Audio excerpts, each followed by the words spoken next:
எனவே இந்த தூய்மைவாதம் பேசிய யூதர்கள் மிக கொடுமையாக ஒரு காலகட்டத்தில் யூதர்களையே புறந்தள்ளிவிட்டார்கள். எந்த யூதர்களை? வரலாறு படிக்கலாம். பாபிலோனுக்கு சிறையிருப்பு சென்றவர்கள் 70 ஆண்டுகள் கழித்து மீண்டும் இந்த யூதேய நாட்டுக்கு வருகிறார்கள். எஸ்ரா நெகேமியா புக்கு போய் மறுபடியும் உட்கார்ந்து முழுசா படிங்க.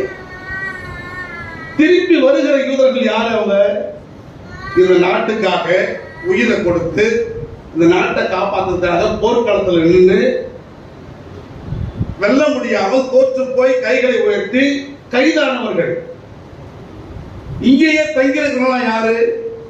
நாடு எங்க கட்டா என்ன அப்படின்னு நினைச்சு போர் அங்க நடந்திருந்தா வைக்க போர்ல போய் போந்தவன், ஊரை விட்டு ஓடி போனவன், அல்லது ஒரையில போய் பொந்துனவன் நாட்டை காப்பாற்ற விரும்பியவங்க கிடையாது. நாட்டை காப்பாற்ற விரும்பின அத்தனை பேரும் போர்க்களத்தில் இருந்தான். போர்க்களத்தில் இருந்தவன் சில பேர் செத்து மாண்டான். நெபுகாத்நேச்சர் வெற்றி பெற முடியாமல் அந்த படை தோற்று போன பிறகுதான் அந்த நாட்டை நேபுகாத்நேச்சர் கைப்பற்றுகிறார். கைப்பற்றிய பிறகு தோற்ற அந்த அத்தனை போர்வர்களையும் கைது செய்து அழைத்து செல்கிறார்.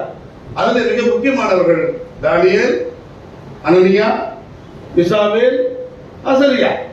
இந்த 4 பேரும் எவ்வளவு சரித்திரமான இடங்களை பாபிலோனில் செய்தார்கள் என்று நாம் அறிந்திருக்கிறோம். ஐயோ, அவங்க 3 பேர் கூட கடவுள் 4வது ஆளா சுத்தினாரு. எதுல? நெருப்பு சூளையில. சிங்க கபில கடவுள் இந்த தானியலுக்காக யாருக்கு வாயை கட்டி போட்டாரு?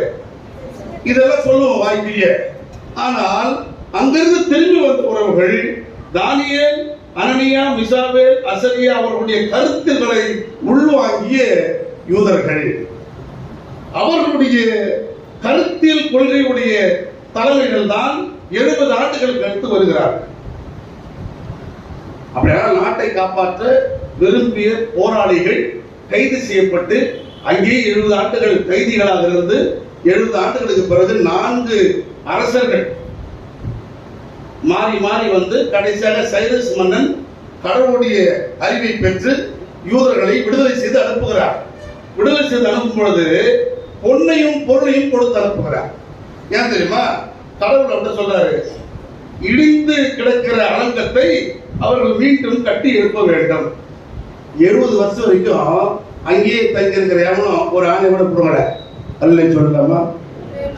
சத்தமா சொல்லுங்க. 70 வருஷம் ஆயிடுச்சு இடிஞ்சு. நேபுகாத்நேச்சர் இடிச்சுட்டாரு, தரமட்டமாக்கிட்டாரு. இங்க இருக்கிற எல்லா பொருளையும் தூக்கி போயிட்டாரு.